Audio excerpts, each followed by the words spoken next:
भारत के मध्यकालीन इतिहास में तराइन का दूसरा युद्ध 1192 एक निर्णायक युद्ध था जिसने भारतीय उपमहाद्वीप के इतिहास की दिशा बदल दी।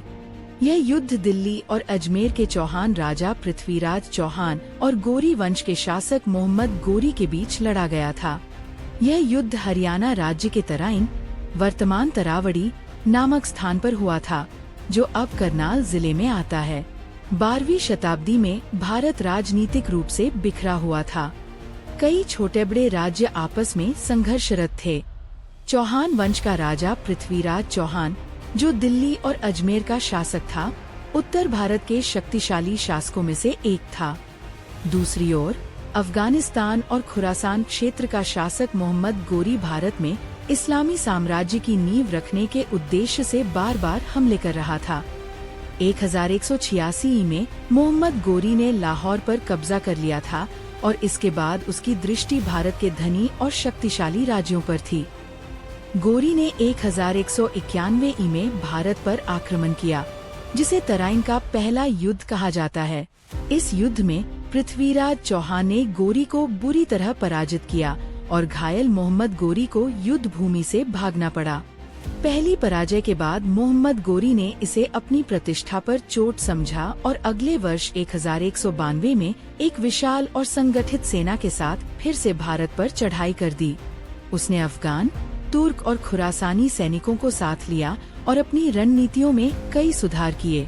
वही पृथ्वीराज चौहान को अपने विजय पर अत्यधिक गर्व था और उसने युद्ध की गंभीरता को कम आंका। उसने अन्य हिंदू राजाओं से सहयोग नहीं मांगा और अपने ही बल पर लड़ने का निर्णय लिया, जो उसके लिए घातक सिद्ध हुआ। गोरी की सेना लगभग 1 लाख सैनिक, जिनमें कुशल घुड़सवार, धनुर्धारी और तुर्की घुड़सवार शामिल थे। गोरी ने अपने सैनिकों को दस्ता बनाकर सुसंगठित रूप में युद्ध के लिए तैयार किया था। पृथ्वीराज की सेना, इसके पास लगभग 3 लाख की विशाल सेना थी, जिसमें हाथी, घुड़सवार और पैदल सैनिक थे, लेकिन वह संगठन और रणनीति में कमजोर थी। गोरी ने युद्ध के प्रारंभ में ही छल और चालाकी का सहारा लिया। उसने अपनी सेना को कई भागों में बांटा और कुछ टुकड़ियों को जानबूझकर पीछे हटने का आदेश दिया, जिससे पृथ्वीराज की सेना भ्रमित हो गई। पृथ्वीराज की सेना ने सोचा कि गोरी की सेना पराजित हो रही है और उन्होंने बिना रणनीति के आगे बढ़कर हमला कर दिया। इसी समय गोरी की छिपी हुई घुड़सवार टुकड़ियों ने पीछे से आकर पृथ्वीराज की सेना पर हमला कर दिया। इस अचानक हमले से पृथ्वीराज की सेना में अफरा तफरी मच गई और वह पूरी तरह से टूट गई। युद्ध के दौरान जयचंद की निष्क्रियता और अन्य राजाओं का साथ न मिलना भी पृथ्वीराज के पतन का कारण बना। तराइन का दूसरा युद्ध मोहम्मद गोरी की निर्णायक विजय के साथ समाप्त हुआ।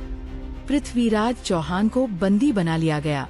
कुछ स्रोतों के अनुसार उसे गोरी के दरबार में ले जाकर अंधा कर दिया गया और बाद में मार दिया गया।